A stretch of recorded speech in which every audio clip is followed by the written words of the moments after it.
Okay, I'm back. My recorder, I heard it beep off, so must be a long video. Alright, so that's pretty much it for the impacts. Vertical surges, this is really handy. This is where you feel the bumps in the road. This is, your suspension moving up and down.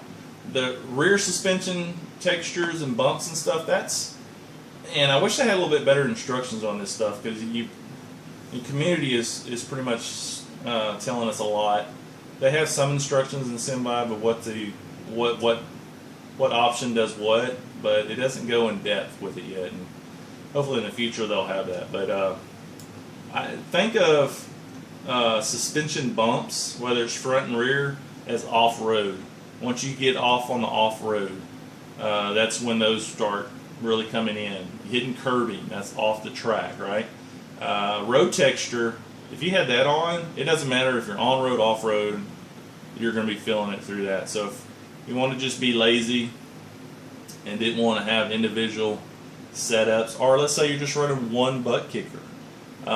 If you're just running one butt kicker or one transducer to run the whole system, you can have all these, but the thing will be going crazy and you won't be able to distinguish what's what. So if you're just running one transducer or butt kicker, I would just run engine vibration, gear change, and road texture, and be done with it. Or I would swap out. Another option would be swap out road texture with vertical surges, and they're kind of the same, but this is what it says. It's a vertical surge. So when you hit a bump in the track or a deformation in the track, that it's kind of goes down and then up like a pothole almost. Vertical surges really picks it up, and this is the one I set for all four corners. You can set it for front or rear.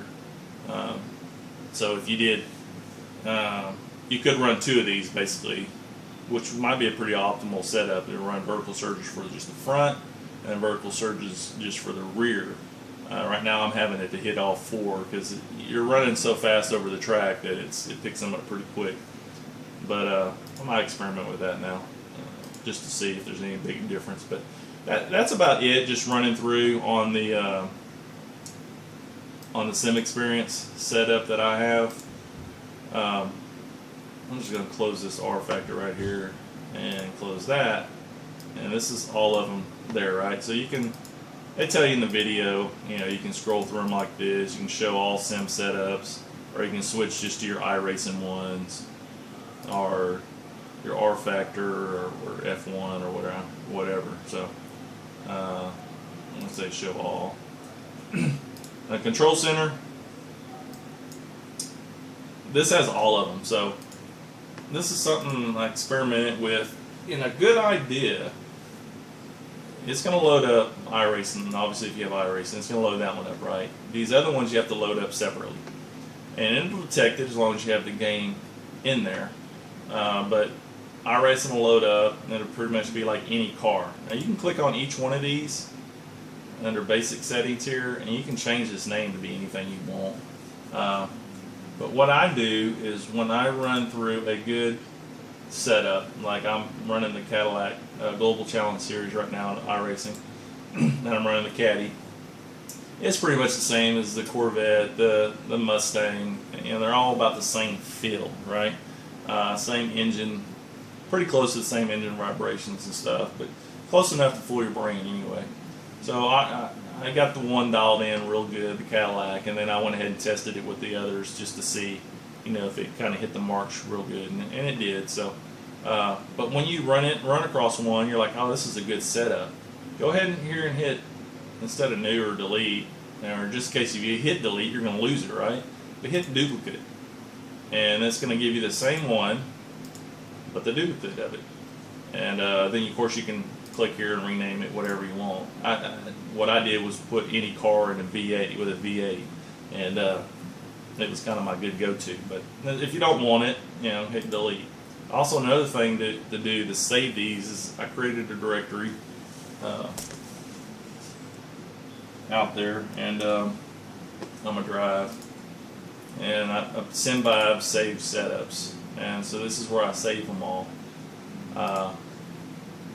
So to save them, you can go to Advanced, and you got to be on each one, right?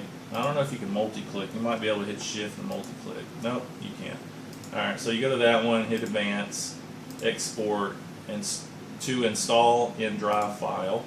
It opens up, goes to that directory that you wanted it already, or if not, find it the first time that you haven't been there, and then save it. And that way, if for some reason you uninstall this whole program, or your computer fries, all that hundreds of hours you put into your setups will be saved. And plus you can share them that way. And you can just, import them, new, install from drive, and import it in from that directory.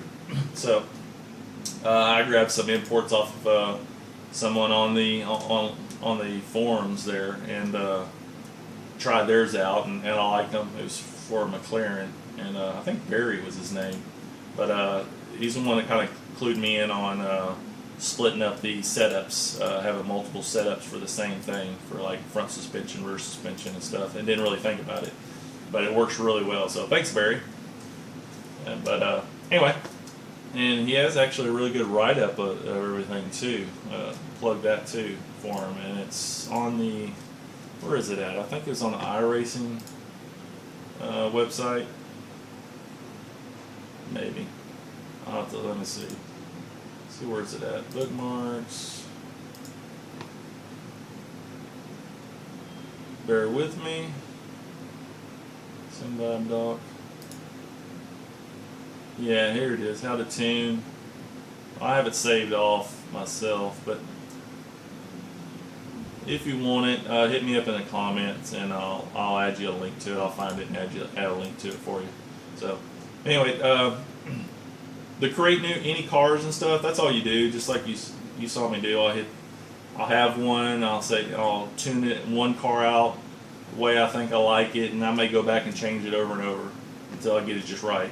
Then I'll hit duplicate, just so I don't accidentally hit delete and lose everything. And I'll just keep duplicating them, because you pretty much run kind of the same setups, like engine vibration for each car. This one I actually have 3 engine vibrations on. But gear change, I have just one. I like a pretty intense gear change. Volume's always at max.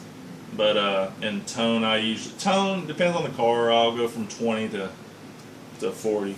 So for the V8s, I recommend around 20 for my setup if you're running the R seats.